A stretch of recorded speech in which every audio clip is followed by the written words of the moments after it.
Alright guys, the TheEdgeOnBlades here on about the KAI Kershaw Leek. First of all, KAI is the parent company of Kershaw knives, Shun knives, and Zero Tolerance knives. Zero Tolerance is focused more towards military knives, Shun knives are more kitchen knives, and Kershaw will be more civilian type EDC knives. So just when you see the KAI here, that's the parent company of all three knives.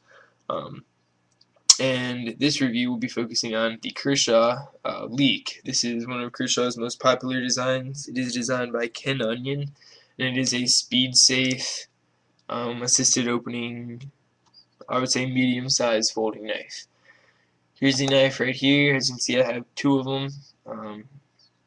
I'll get into that in a second, but I'll just go over some specs real quick. The blade is 3 inches long. The closed length of this knife is 4 inches, and their website did not list an overall length, but I would assume that a 3-inch blade along with a 4-inch handle would add up to be about 7 inches overall. The blade is a Sandvik 14C28N stainless steel, and the handle scales are 410 stainless steel with a tungsten DLC coating. The weight on this knife is 3.0 ounces, and the MSRP is $89.95. But as always, I looked online before I did this review, and this knife was selling anywhere from about $30 to $40. And of course, the model number up here for both these knives is 1660 CKT. Now,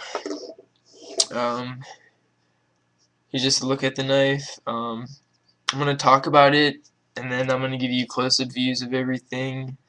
But right now, it'll just be what you can see here, and it's not super clear, but I'll put a lens in front of the camera real quick and show you what I'm talking about when I finish with this all. The first thing I'm going to talk about is, of course, the look and feel of the knife. In my opinion, it looks like a very sleek knife. I like the overall look. Closed, it looks, it's got no big, things sticking out anywhere.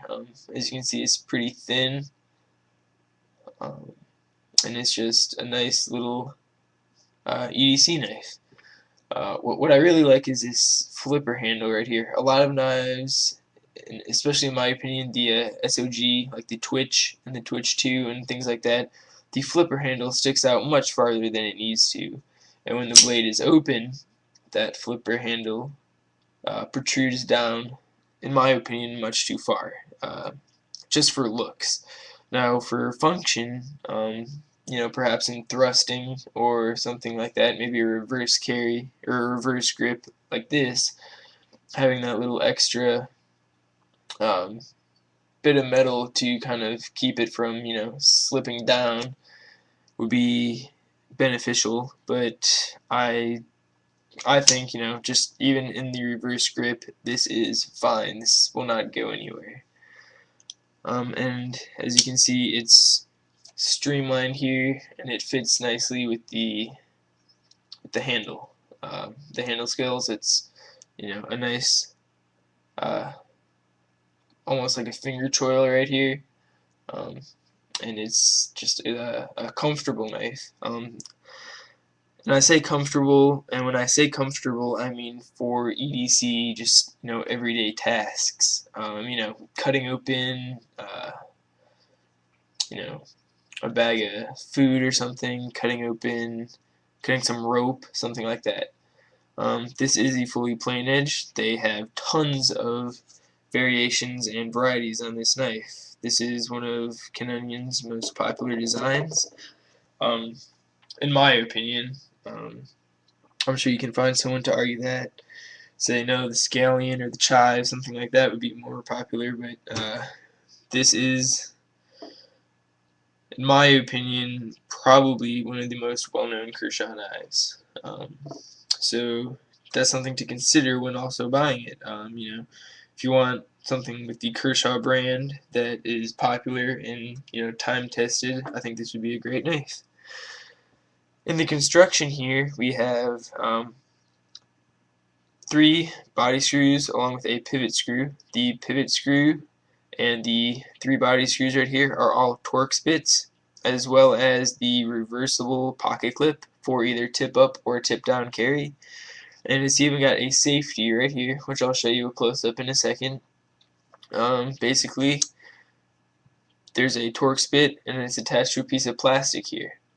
And this piece of plastic, when you slide the Torx bit, or when you slide this safety up, a piece of plastic comes in front of the blade right here and keeps it from being deployed. Then you just simply slide it back down and you're good to go. Like I said, these are lightning fast. Just great either with the flipper handle. This will be the flipper, this will be thumb studs. They're both lightning fast. In my opinion, thumb studs are just a little bit faster, but both will deploy your knife in a very small amount of time. Some downsides to this knife, because it is such a thin knife here, when you're cutting a lot, like right now this is comfortable, the finger choil is very grippy because of the jimping. As you can see right here on the flipper handle, there is jimping, which comes in handy of course when opening it, but also when holding the knife, that's on the inside of the finger choil. And of course there's jimping on the top of the blade right here. And it's comfortable, I would say, for light use. Now, if you're trying to do heavy cutting with this, tear through lots of cardboard boxes or cut plastic, stuff like that, after some use it would get sore just because the liner lock, or the frame lock, I'm sorry, the frame lock here does take away from the width of the handle even more so than when it is closed like that. So just something to think about if you're going to be using your knife heavily. I wouldn't recommend this one for that reason, and for the reason that the blade is just, it's so thin right here, and this point is, I can't see this being an extremely strong design, and that's one thing that I don't like. They do have a Tanto type version. It's not typical. It actually, instead of the blade portion, coming up, it's actually, the blade is just a normal plain edge, and the actual front of the knife comes down. The top part comes down at an angle. So I don't know, I guess reverse Tanto type styling on that, but I think that would have a stronger tip than this. Just from normal use, my tip is bent a little bit off to the side. I have a feeling if you use this heavily, or if you try to pry something with this, your tip would break off. So just warning, it's a light use knife.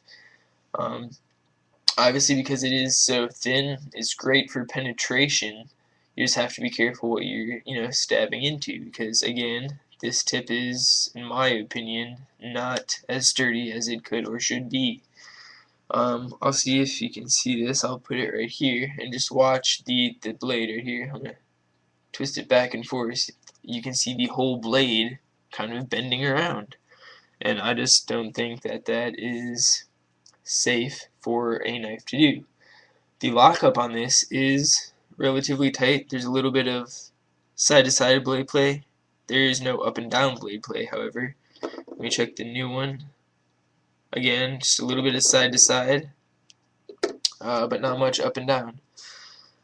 Now I have two, like I said before, they are the exact same model. The only difference is when you turn them over.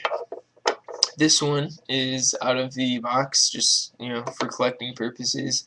This one's my user knife, and I prefer a tip-up carry. So my pocket clip on this one, I reversed it. It is tip up here.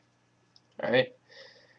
And this one is tip down. Another thing I'm not extremely fond of are the pocket clips. I know on my Tanto Blur, which I have switched for a while at least to do this review, I have been carrying this knife right here for my EDC for a while. But the pocket clip on this, I think, leaves a lot of the knife exposed, and almost too much. Now in the tip down carry, as you can see right here, about that much of your knife right there will be exposed. That's quite a bit of knife. But when you look at the alternative, which I prefer as the tip down or the tip up carry, let me get these lined up here. You'll have that much knife exposed. Alright, so that's just something to think of. If you choose to reverse this pocket clip, you will have a lot of knife exposed above your pocket there. I'll do a cut test for you while I have this index card out. Pop this one open. You can see obviously it is sharp. Here's the one I haven't been messing with all that much. Also sharp. It is a knife, and I did cut myself, actually, not in the conventional way, but simply opening the knife. I was using the flipper, and my hand was too close, and I opened it, and you can see it cut me right down the finger right there. So be careful, the point is so acute that it will cut actually going backwards as well. And I'll see if I can show you that. It's right here. Here's a sharp edge. You can see it kind of slices into the paper there. Not completely through, maybe a little bit harder. Yeah. But it's just something to worry about when you're flicking it open really fast. You got to be sure to get your hand away. Other than that, I like this knife. It's a great EDC knife, except for the pocket clip, in my opinion, sticks out too much, and the hardware. I'll get into that, and I'll try this new thing real quick. I'll put a lens in front of the camera now to show you some close-ups. You see it says Kershaw. Let me see, there we go. Kershaw Speed Safe USA on both of the handles here. The hardware, one thing I don't like, again, the hardware here is silver. The handle obviously is black, and the Kershaw right here has almost a goldish hue to it. I'm not a big fan of that. It contrasts in a way that I'm not a huge fan of. I think if this would be silver, it would look much nicer than gold, silver, and black kind of together. The back of the blade here, of course, has, let me see, get that to focus. 1660 CKT, KAI, patented, made in USA. This Kershaw is made in the United States of America, as are most of them. I won't say all, because I have seen a couple that are made in China. And this is, I'm not sure if it's a newer version, but this has the blade steel written right here, 14C28N, whereas this one does not. Now I'm running low on time here, so I'll finish this up pretty quick. As you can see, the Torx bit construction here, there's the jimping on the back and the jimping on the flipper right there. Here's the back side of the knife. And the lock, did not forget to show you that. It's right here. You can see this little piece of plastic just slides down and covers the blade. So that is my review on the Kershaw Leek. As always, thank you for watching, and hope to see you next time. Take care.